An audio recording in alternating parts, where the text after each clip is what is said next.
ഇപ്പോൾ പാറുവിൻ്റെ സ്കൂൾ വിട്ടിട്ട് വരും. അപ്പോൾ ഞാൻ വേഗം ഓടി അടുക്കളയിലേക്ക് വന്നാട്ടോ ചായ വെക്കാനായിട്ട്. പിന്നെ എന്തെങ്കിലും പലഹാരം ഉണ്ടാക്കണം. കാരണം ഒരു അരമണിക്കൂറൊക്കെ എന്തെങ്കിലും ചെയ്ത് കഴിഞ്ഞാൽ എനിക്ക് അരമണിക്കൂർ പോയിട്ട് ഞാൻ കിടക്കൂട്ടോ. എന്താ വെച്ചാൽ 2025 സ്റ്റാർട്ടിങ്ങിൽ തന്നെ ദൈവം എൻ്റെ നട്ടലിനിട്ട് ഒരു പണി തന്നു, ഒരു അടിപൊളി ഡിസ്ക് ബൾജ്.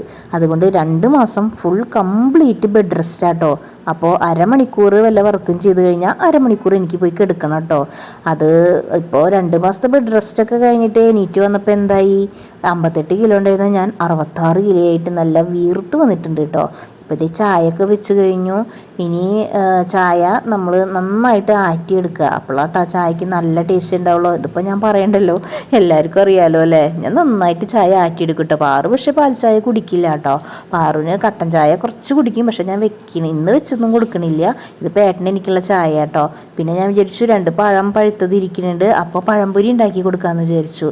അപ്പോൾ ബട്ടൺ പഴംപൊരിയാണ് പാറുവിന് ഇഷ്ടം. അങ്ങനെ റൗണ്ടിന് അരിഞ്ഞിട്ടുള്ളതില്ലേ, അതാകുമ്പോൾ വേഗം പെറുക്കി പെറുക്കി കഴിക്കാമല്ലോ. പക്ഷേ എനിക്ക് അധികം നേരം നിൽക്കാൻ പറ്റാത്തതുകൊണ്ട് ഞാൻ ഇങ്ങനെ നീളനെയുള്ള പഴംപൊരി തന്നെയാട്ടോ ഉണ്ടാക്കണത്. ഇനിയിപ്പോൾ നിന്ന് കഴിഞ്ഞാൽ അടുത്ത പണി കിട്ടും, നല്ല തണ്ടൽ വേന വരും കേട്ടോ. അതുകൊണ്ടാണ് ഞാൻ ഇങ്ങനെ ചെയ്യണത്. ഇപ്പോഴത്തെ പഴംപൊരിയൊക്കെ ഉണ്ടാക്കി വെച്ചു കേട്ടോ. പിന്നെ ബാക്കിയുള്ള പാത്രങ്ങളൊക്കെ വേഗം അങ്ങോട്ട് കഴുകി വെച്ചു.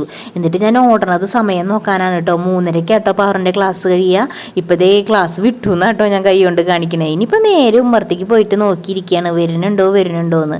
വീട്ടിൽ നിന്ന് കാലത്ത് പോയി കഴിഞ്ഞാൽ പിന്നെ ഇത് തന്നെ ചിന്ത വരണ വരെ. അപ്പോൾ പിന്നെ ഇതേ എത്തിയിട്ടുണ്ട്. പക്ഷേ മുഖം കയറ്റി പിടിച്ചിട്ടാണ് കേട്ടോ പാറ് വന്നിരിക്കുന്നത്. എന്താ വെച്ചാൽ ഏതെങ്കിലും ഒരു കടയിൽ കയറാതെ വന്നാൽ ആൾക്കൊരു സുഖം ഉണ്ടാവില്ല. ഇന്നിപ്പോൾ ഏട്ടൻ ഒറ്റ കടയിലും കയറ്റിയില്ല. അതുകൊണ്ടാണ് മുഖമാകെ വീർപ്പിച്ച് തലകറക്കം അമ്മയെന്നൊക്കെ പറഞ്ഞിട്ടാണ് വന്നേക്കണേ. ആൾക്കൊരു കുഴപ്പമില്ല കേട്ടോ.